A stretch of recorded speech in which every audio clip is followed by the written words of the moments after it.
The Canadian soldier, lying in the flooded polder near Woensdrecht in the Netherlands on October 16, 1944, could hear German machine gun fire sweeping across the open ground that his company was supposed to cross during the assault on German positions defending the narrow isthmus connecting South Beveland Peninsula to the mainland, with the bullets striking water around him, creating small fountains where rounds impacted and occasionally hitting soldiers who had not found adequate cover in the shallow ditches and depressions that provided the only protection in terrain that was completely flat, that offered no natural cover, and that had been deliberately flooded by Germans opening dikes to create marshland where attacking infantry would be exposed and vulnerable to fire from prepared defensive positions that Germans had spent months constructing and fortifying. Private William Morrison of the Royal Hamilton Light Infantry, 2nd Canadian Infantry Division, part of the Canadian First Army that had been fighting continuously since D-Day,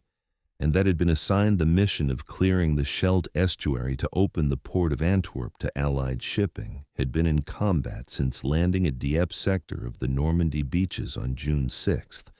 and he understood from 4 months of continuous fighting that this assault across flooded ground against prepared German positions would be among the most difficult and dangerous operations he had experienced, potentially exceeding even the brutal fighting in Normandy's Bocage country and the costly street fighting in French and Belgian towns that his regiment had endured during the advance from Normandy to the Netherlands. The Battle of the Scheldt, beginning in early October 1944, when Canadian First Army under Lieutenant General Guy Simons launched coordinated operations to clear German forces from both banks of the Scheldt River estuary and from the islands including Walcheren and South Beveland that controlled access to Antwerp, and extending until November 8, 1944, when last German resistance on Walcheren Island was crushed after 6 weeks of brutal fighting conducted across some of the worst terrain imaginable for offensive military operations, and when minesweepers could finally begin the dangerous work of clearing approximately 100 mines from the estuary's waters, allowing supply ships to reach Antwerp's docks and wharves, represented one of the most difficult and costly campaigns fought by Canadian forces during World War II. A campaign that would demonstrate both the courage and determination of Canadian soldiers and the terrible cost of attacking prepared defenses across terrain that offered every advantage to defenders and almost no advantages to attackers. The Scheldt Estuary, the tidal river mouth approximately 60 miles long where the Scheldt River flowing westward through Belgium emptied into the North Sea, controlled access to the Port of Antwerp that had been captured remarkably intact by British 11th Armoured Division on September 4, 1944, during the rapid pursuit of German forces retreating from Normandy. But that could not be used for unloading supplies until the estuary was cleared of German forces who occupied fortified positions on both the northern bank in the Netherlands and on the southern bank in Belgium,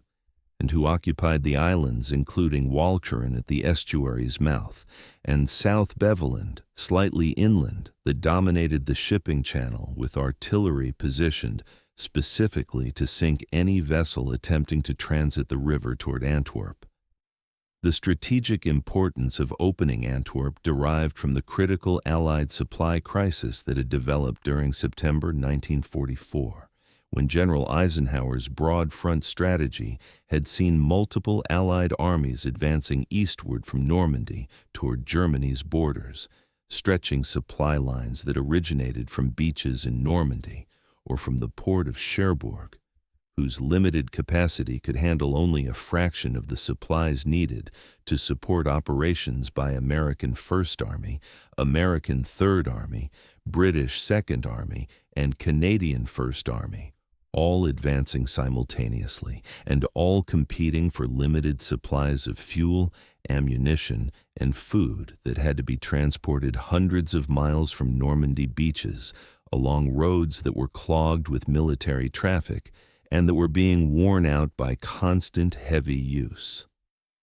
General Dwight Eisenhower, Supreme Allied Commander, had recognized by early September that the supply crisis was becoming critical, and that without opening a major port close to the front lines, Allied advances would grind to a halt regardless of tactical situation on the battlefield, and regardless of how weak German resistance might be, with armies literally running out of fuel before they could exploit German weaknesses. Eisenhower's decision in early September to make opening Antwerp the priority mission reflected this logistical reality and reflected his judgment that sustained operations into Germany required solving the supply problem before attempting ambitious operational plans, including Field Marshal Montgomery's Market Garden operation that aimed to cross the Rhine and to outflank German defenses, but that depended on supplies that could not be guaranteed given the existing logistics situation. The decision to prioritize Antwerp over Market Garden created tensions with Montgomery, who believed that concentrating resources on his 21st Army Group could achieve decisive breakthrough into Germany and could potentially end the war in 1944. But Eisenhower remained firm that logistics had to be solved first, and that clearing the Scheldt was an essential mission that had to be completed before other operations could be supported adequately. The Canadian First Army under Lieutenant General Guy Simons, a 41-year-old officer who was one of the youngest Army commanders in any Allied army, and who had earned his rapid promotion through demonstrated competence in commanding the Second Canadian Corps during fighting in Normandy, including the critical battles to close the Falaise Gap where German armies attempting to escape encirclement had been trapped and destroyed, received the mission to clear the Scheldt Estuary with forces that would eventually include 5 divisions and numerous supporting units, totaling approximately 200,000 troops, who would be committed to operations spread across 6 weeks of continuous fighting. Simons understood that the mission would be difficult because German forces were defending terrain that provided enormous advantages to defenders, because German commanders understood that holding the Scheldt and denying Antwerp to Allies served strategic German interests by maintaining pressure on Allied supply situation and by preventing Allied forces from accumulating the supplies needed for offensives into Germany, and because the autumn weather in the Netherlands would make operations miserable with frequent rain, cold temperatures, and fog that would limit air support that might partially offset the disadvantages of attacking across open terrain. The Canadian forces assigned to clear the Scheldt included 2nd Canadian Infantry Division under Major General Charles Foulkes that would attack German positions around Woensdrecht and would clear South Beveland, 3rd Canadian Infantry Division under Major General Dan Spry that would clear the Breskens Pocket south of the Scheldt, 4th Canadian Armored Division under Major General Harry Foster that would provide mobile forces and armored support, Polish 1st Armored Division under Major General Stanisław Maciek that would support operations and would guard Canadian 1st Army's eastern flank, and British 53rd Lowland Division under Major General Edmund Huckwill Smith that would conduct amphibious assault across the causeway to Walcheren, plus extensive supporting forces including artillery regiments, engineer units, specialized armor from British 79th Armored Division, and service troops responsible for logistics and medical support. The German forces defending the Scheldt belonged primarily to 15th Army under General Gustav von Zangen, an experienced and capable commander who had led the army since May 1944, and who had conducted skillful fighting withdrawal from France through Belgium into the Netherlands, despite overwhelming Allied advantages in numbers and in air power. Von Zangen commanded approximately 86,000 troops, including remnants of divisions that had fought in Normandy, and that had been severely weakened by casualties and by equipment losses during the retreat, but that retained combat effectiveness when defending fortified positions, plus fortress battalions and naval infantry units that had been defending coastal positions as part of Atlantic Wall defenses and that were experienced in operating fortifications and coastal artillery, and plus various support units, including artillery, engineers, and supply troops.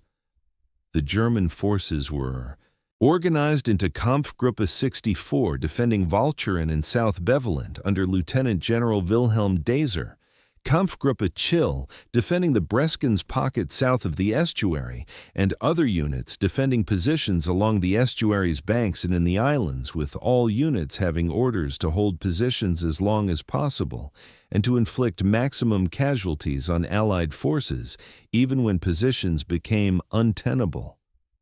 The terrain across which the Scheldt campaign would be fought was among the most challenging in all of Northwest Europe for conducting offensive military operations,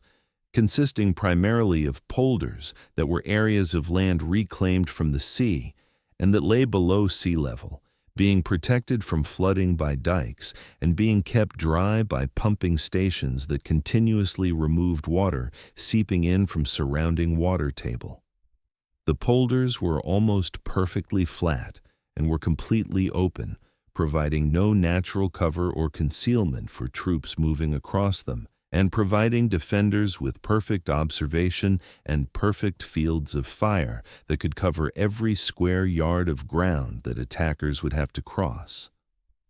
The landscape was crisscrossed with drainage canals and ditches that created obstacles requiring infantry to wade across or to find bridges and culverts that were obvious tactical features that Germans would defend or destroy, and the entire region was vulnerable to flooding if dikes were breached or if pumping stations were disabled, with Germans having flooded many areas deliberately to create additional obstacles and to force attackers to funnel through narrow, unflooded routes that could be covered by German fire.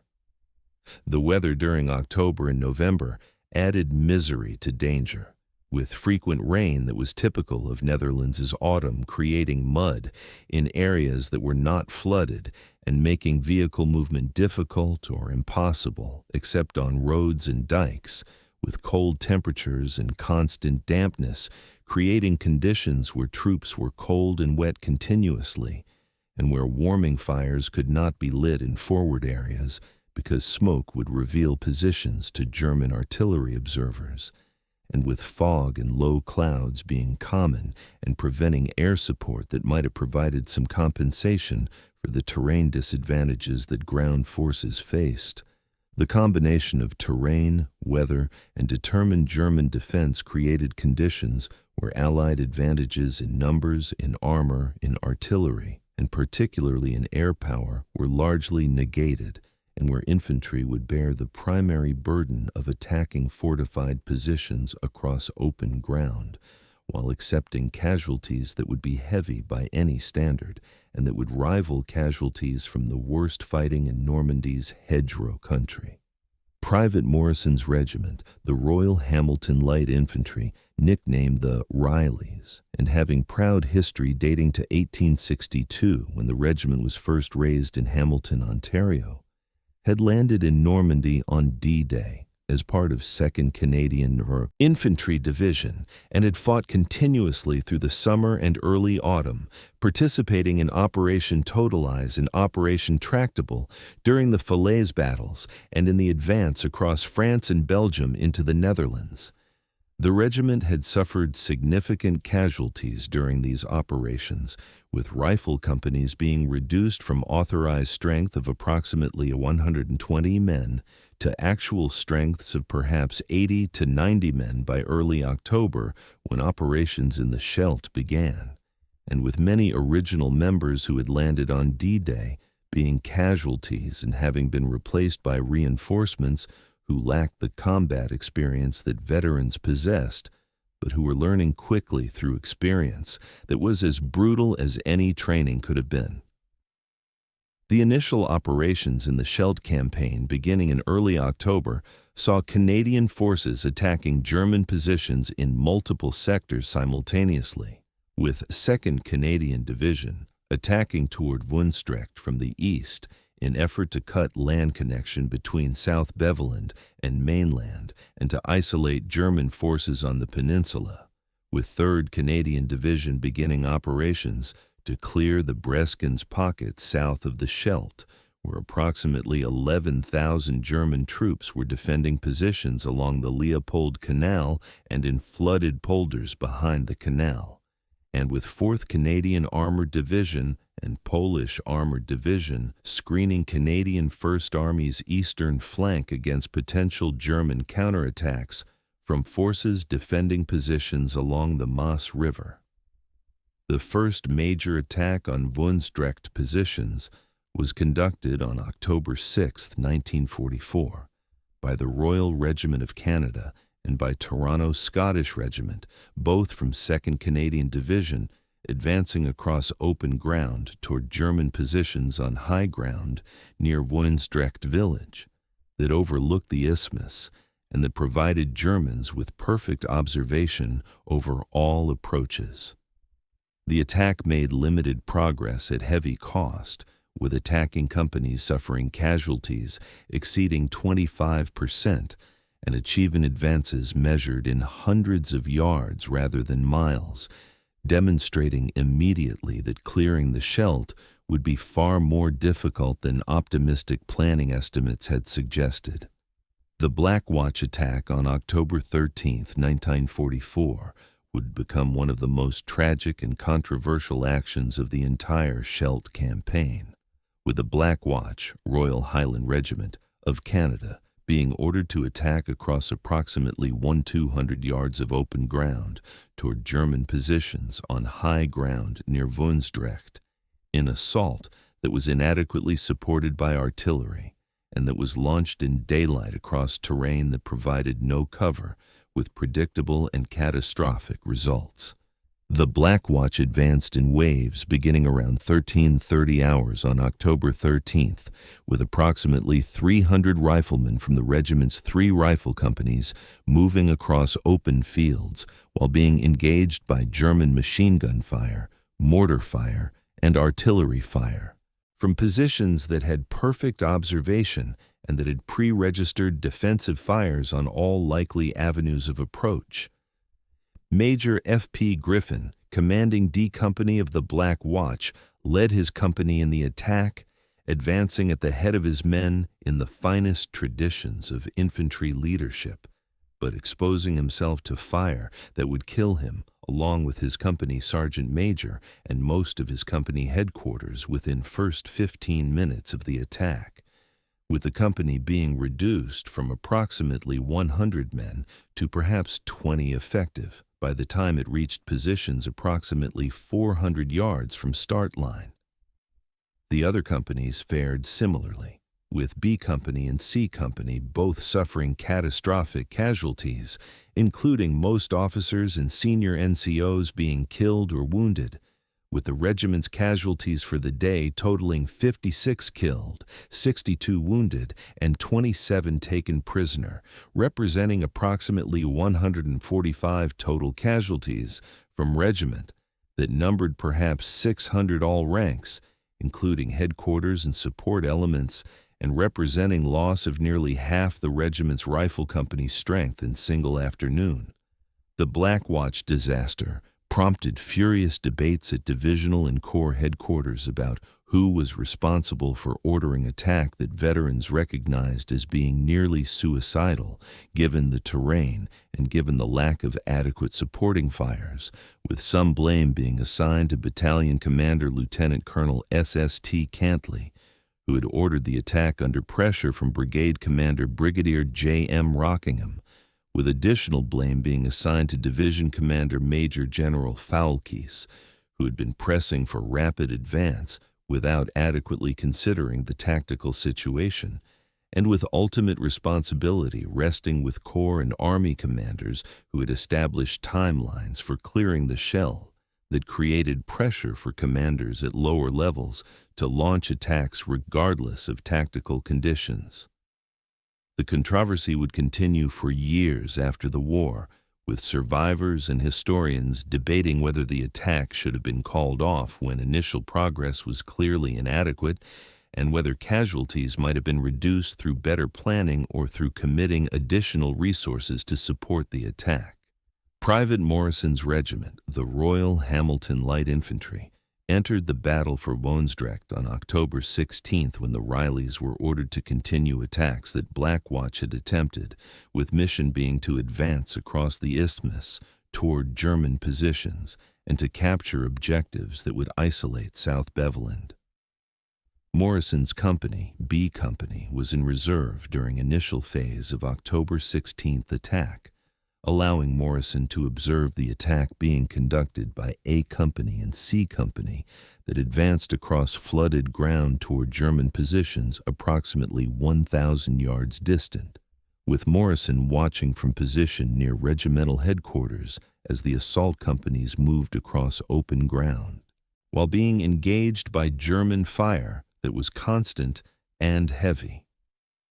The advance was conducted in extended line formation, with soldiers maintaining intervals of perhaps 10 to 15 yards between individuals to minimize casualties from artillery or mortar rounds, with soldiers moving forward in crouch to present minimal target profiles while wading through water that varied from ankle-deep to knee-deep depending on location.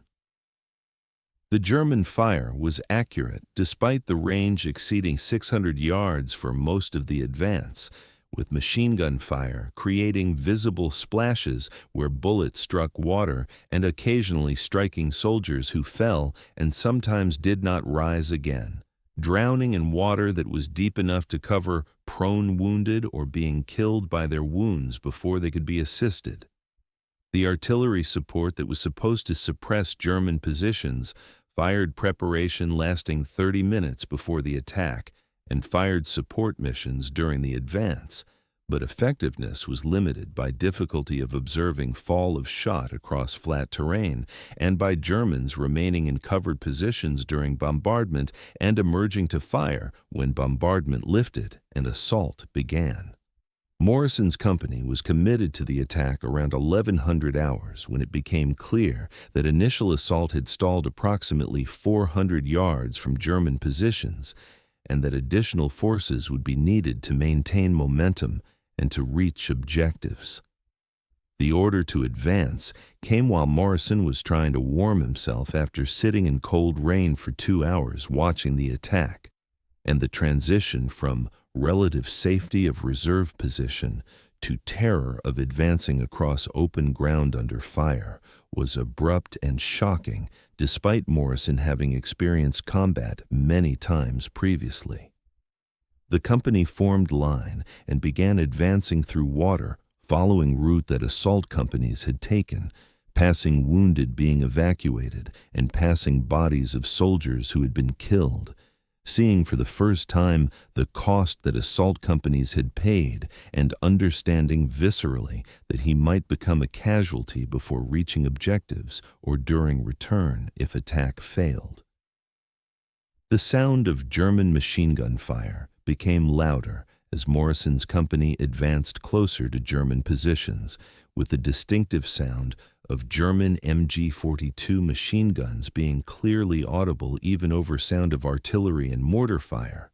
with the MG-42's extremely high rate of fire, approaching 200 rounds per minute, creating sound that soldiers described as like tearing cloth or like ripping paper, distinctive and terrifying sound that indicated that German positions were alert and prepared and the casualties would continue mounting. Morrison saw tracers from German machine guns crossing the flooded area at waist height or chest height, visible as streaks of light in gray October weather, with tracers representing only small fraction of bullets being fired, because only every fifth round in German machine gun belts was tracer round width. Remainder being standard ball ammunition that was invisible but equally lethal. The advance covered perhaps 300 yards in approximately 45 minutes before German fire became so intense that further forward movement was impossible without accepting casualties that would destroy the company, with Company Commander Major James Wilson ordering troops to take cover in ditches and depressions while he called for artillery support and attempted to coordinate with companies on flanks to organize renewed assault or to determine whether assault should be suspended. Morrison took cover in drainage ditch that was approximately 3 feet deep and that provided protection from direct fire, though not from mortars or artillery that could fire plunging fires into the ditch, sharing the position with Corporal David Chen and Private Robert McLeod, both veterans from the regiment who Morrison had known since training in England before D-Day and who had survived 4 months of combat through combination of skill, caution, and luck. The German mortar fire began falling on Canadian positions around 1200 hours, with distinctive sound of mortar rounds being audible as they descended, creating terror among troops who understood that mortars were particularly dangerous in ditches where rounds could detonate in confined space and where shrapnel would hit multiple soldiers rather than being dispersed across open area. The mortar rounds fell in salvos of perhaps 6 to 8 rounds, landing within seconds of each other, walking across Canadian positions as German observers adjusted fire based on where previous rounds had landed, with rounds falling closer to Morrison's position with each salvo until one round impacted approximately 15 yards from his ditch, sending shrapnel whistling overhead and showering position with mud and water. The wound that Morrison received came from shrapnel from mortar, round that exploded perhaps 20 yards from his position during salvo that fell around 12:30 hours, with shrapnel striking his left leg below the knee, causing painful immediate shock and causing him to fall to bottom of ditch while calling for medic. Corporal Chen applied field dressing to Morrison's wound, while Morrison remained in ditch, with Chen examining wound and determining that while painful and requiring evacuation for proper treatment, the wound was not immediately life-threatening, and that Morrison could wait for stretcher bearers rather than requiring immediate evacuation that would expose additional men to fire during the daylight hours when German observation was good. The evacuation came around 1500 hours when stretcher bearers from Regimental Medical Section reached Morrison's position, with 4 soldiers carrying stretcher making journey back across flooded ground while being shot at intermittently by German positions that could observe movement and that fired at any target that presented itself. The journey to Regimental Aid Post, approximately 200 yards to rear, required perhaps 45 minutes of exhausting work for stretcher bearers who were carrying Morrison, plus the weight of stretcher while wading through water and while attempting to move quickly enough to minimize exposure to fire, but carefully enough to avoid dropping stretcher or falling into deeper water that might endanger wounded man.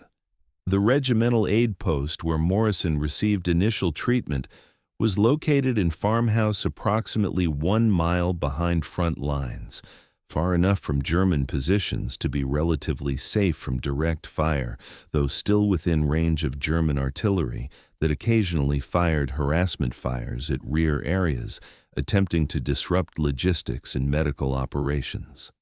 The regimental medical officer, Captain Thomas MacDonald, examined Morrison's wound and determined that shrapnel had penetrated approximately 2 inches into calf muscle and had fractured the tibia, requiring evacuation to field hospital where surgery could remove shrapnel and where fracture could be properly treated, with MacDonald applying additional dressing and administering morphine for pain before having Morrison loaded into ambulance for evacuation to division medical facilities.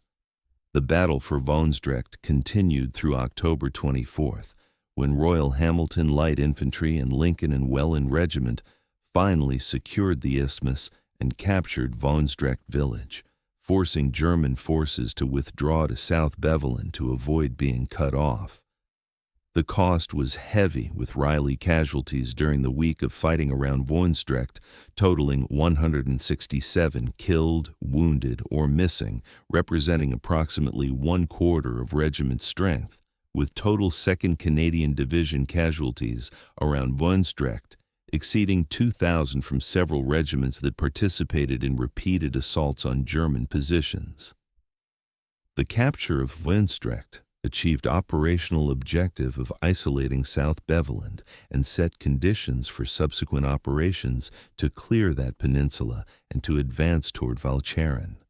But the casualties demonstrated that clearing the Scheldt would require sustained effort over weeks rather than days, and would cost thousands of casualties rather than hundreds. The parallel operations to clear the Breskens Pocket south of the Scheldt Estuary were conducted by 3rd Canadian Infantry Division, beginning on October 6th with assault crossing of Leopold Canal, narrow waterway approximately 40 feet wide with steep banks that provided German defenders with excellent positions from which to fire on Canadians attempting to cross. The assault crossing employed assault boats and employed smoke screens to obscure German observation, with initial crossings achieving surprise and establishing small bridgeheads on northern bank, before German forces reacted and began counterattacking, attempting to destroy bridgeheads before they could be reinforced and expanded. Lieutenant Colonel J.G. Gauvreau, commanding Royal 23e Regiment, the Vendus, led his regiment in assault crossing on Île October 6th, establishing bridgehead despite heavy German fire that sank several assault boats and that inflicted casualties on troops attempting to cross, with Gauvreau personally leading troops across canal and organizing defensive positions on far bank, while engineers constructed bridges that would allow vehicles and heavy weapons to cross and reinforce the bridgehead. The fighting to expand bridgehead continued for several days, with Germans launching repeated counterattacks, attempting to push Canadians back across canal, with Vendus holding positions through determination and through artillery support that broke up German attacks before they could reach Canadian positions. The advance across Breskens Pocket during October required fighting through flooded polders similar to terrain around Voonstrecht, with 3rd Division units attacking German positions village by village and clearing bunkers and trenches through methods similar to those employed by 2nd Division at Voonstrecht. The amphibious operations across flooded areas employed Buffalo LVTs, landing vehicle tracked, that could operate in water and on land, carrying troops and supplies across flooded areas where conventional vehicles could not operate, and allowing Canadian forces to bypass German defenses by landing behind them rather than attacking frontally across ground that Germans had prepared to defend. The capture of Breskens village on October 21st, following 2 weeks of sustained fighting, cleared southern bank of Scheldt Estuary and allowed Canadian forces to position artillery on southern bank where it could support operations on Walcheren and South Beveland across the estuary, with guns being able to fire across water distances of several miles to engage German positions on islands. The cost of clearing Breskens Pocket exceeded 2,000 Canadian casualties from 3rd Division, demonstrating again that operations in Scheldt were costly regardless of which sector was being cleared and regardless of which division was conducting operations. The amphibious assault on South Beveland, beginning October 26th, when Canadian Scottish Regiment and Le Régiment de Maisonneuve crossed narrow strait from mainland and established beachhead on peninsula's eastern shore, represented attempt to accelerate operations by bypassing German defenses at western end of Voonstrecht Isthmus and by landing on South Beveland directly.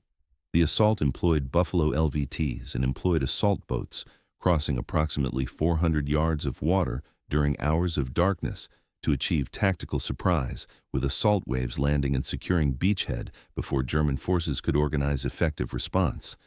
The advance across South Beveland during late October saw 2nd Canadian Division attacking westward along peninsula toward Causeway, connecting South Beveland to Walcheren, fighting through German positions in villages including Goes, S. Gravenpolder, and Barland, where German defenders conducted fighting withdrawals while attempting to delay Canadian advance and while inflicting casualties through defensive fires and through booby traps and mines that killed or wounded Canadians clearing villages. The fighting was characterized by small unit actions, where platoons and companies assaulted individual objectives supported by artillery and by whatever armor could reach positions on roads and dikes that provided only routes where tanks could operate. The capture of South Beveland was completed on October 31st, when Canadian forces reached Causeway connecting to Walcheren, setting stage for final phase of Scheldt operations, targeting Walcheren Island, whose capture would finally open estuary to Allied shipping. The casualties during South Beveland operations added approximately 1,000 to growing Canadian casualty list, bringing total Canadian casualties in Scheldt campaign to approximately 4,500 by end of October, with final week of operations on Walcheren still to come. Walcheren Island, roughly circular island approximately 10 miles in diameter located at Scheldt's mouth, where river emptied into North Sea, represented final and most difficult objective in Scheldt campaign. The island had been fortified extensively as part of Atlantic Wall coastal defenses, with massive concrete casemates housing coastal artillery ranging from 80 mm anti-aircraft guns used in ground roll to 150 and 220 coastal guns that could fire on shipping attempting to transit estuary or could fire on land targets with range exceeding 15 miles.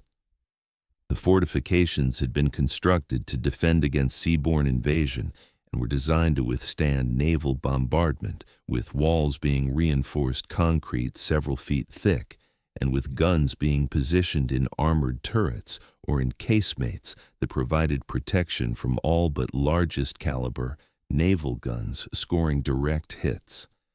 The garrison defending Walcheren numbered approximately 10,000 troops, including naval coastal artillery crews, fortress infantry battalions, remnants of field divisions that had withdrawn to Walcheren from South Beveland, and various support units, with forces being organized under command of Lieutenant General Wilhelm Daser, who had orders to defend island to last man and to deny Allies use of Scheldt for as long as possible. The German defenders understood that Walcheren was last position protecting Scheldt and that its loss would open Antwerp, making defense of Walcheren critical to maintaining pressure on Allied logistics and to delaying inevitable Allied offensives into Germany.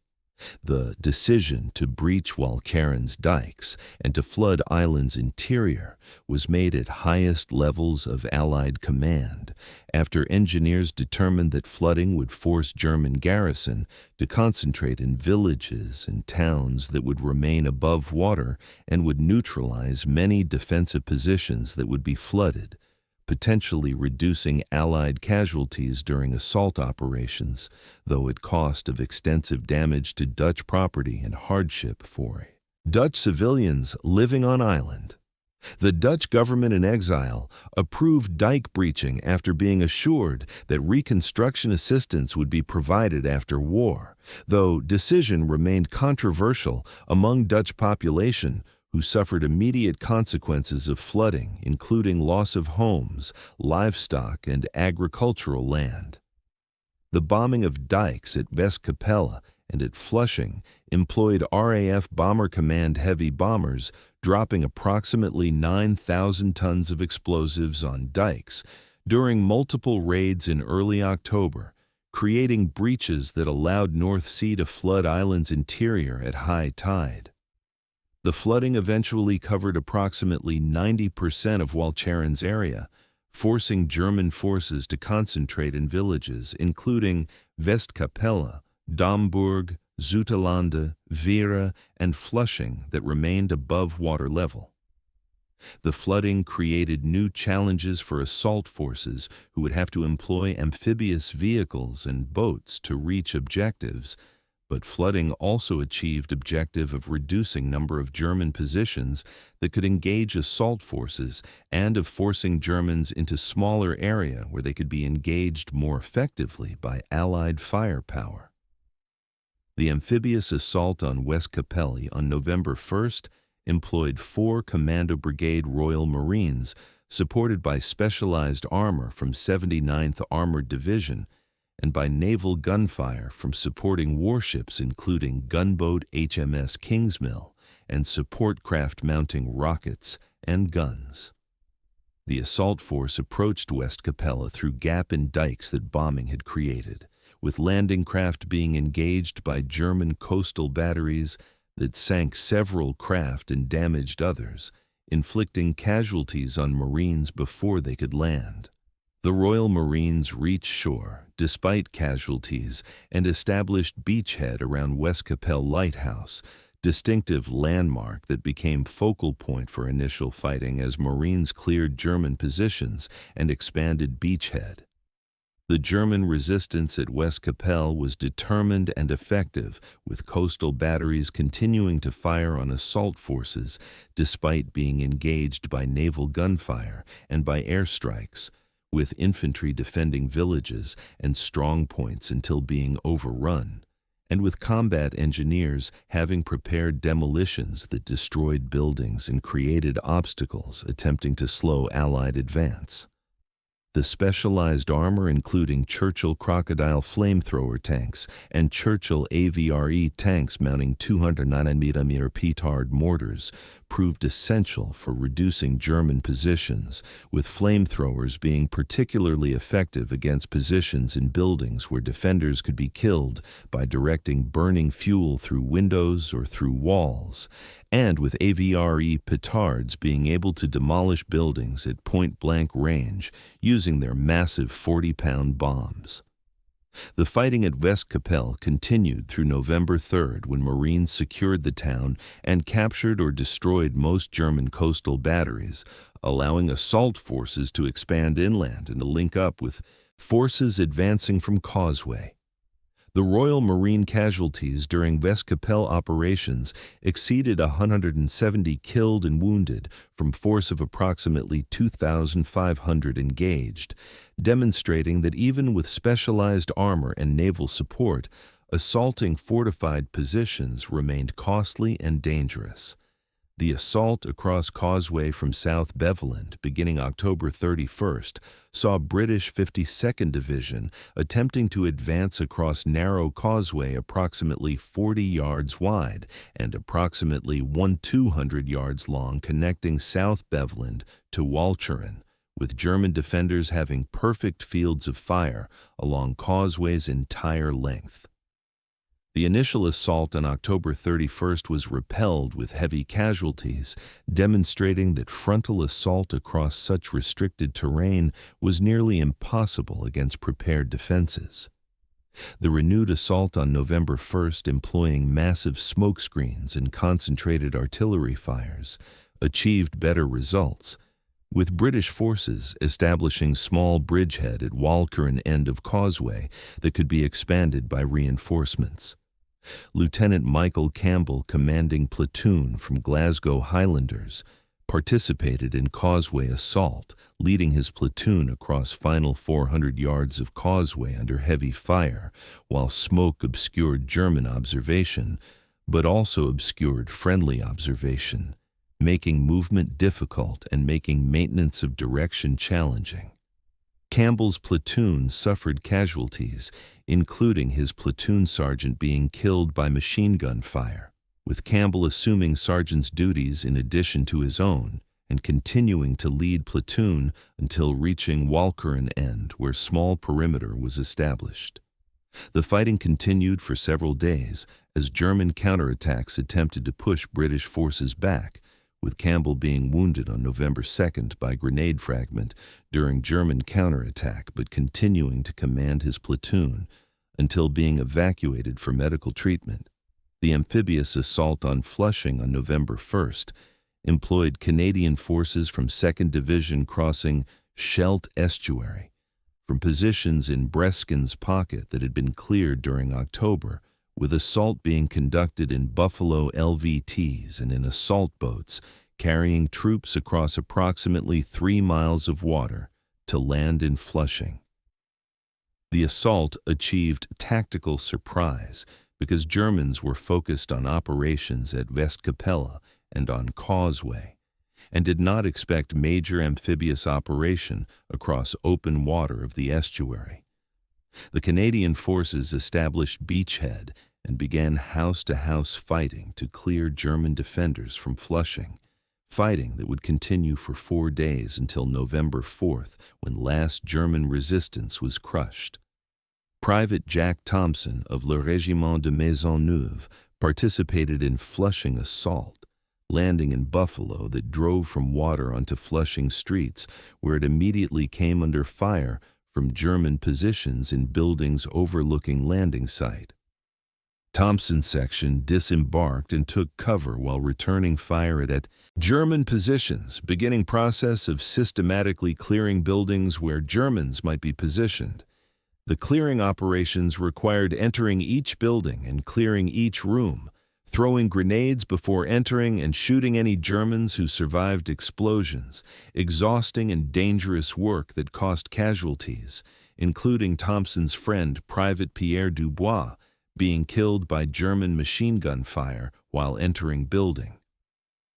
The systematic clearing of remaining German positions on Walcheren during November 2nd-8th saw Allied forces compressing German defenders into smaller area as bridgeheads at Westkapelle on Causeway and at Flushing expanded and linked up, with German resistance gradually weakening as casualties mounted, as ammunition and food were exhausted, and as German commanders recognized futility of continued resistance. The surrender negotiations began on November 6th, when some German units began surrendering to Allied forces, with formal capitulation being completed on November 8th, when General Dazer surrendered remaining forces, ending organized resistance and allowing operations to transition to consolidation and to beginning process of clearing mines and obstacles from estuary. The minesweeping operations beginning immediately after fighting ended were conducted by naval minesweepers from Royal Navy and Royal Canadian Navy. Dangerous work of locating and destroying approximately 100 mines that Germans had laid in estuary to sink shipping attempting to reach Antwerp. The minesweeping required approximately 3 weeks of sustained operations, during which several minesweepers struck mines and were damaged or sunk, demonstrating that clearing the estuary was dangerous even after combat operations ended.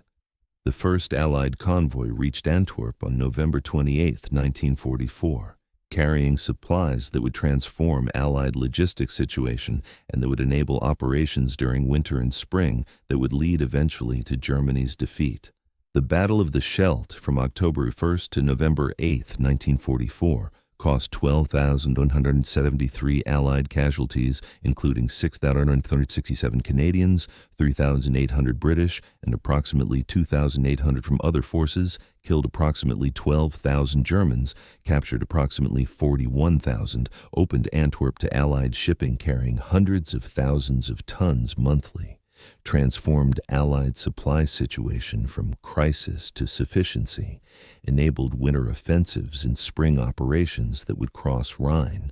and demonstrated terrible cost of attacking prepared defenses across terrain favoring defenders, making Scheldt one of most important and costly campaigns conducted by Canadian forces during World War II, and establishing Canadian reputation for determination and for accepting casualties necessary to achieve objectives regardless of cost.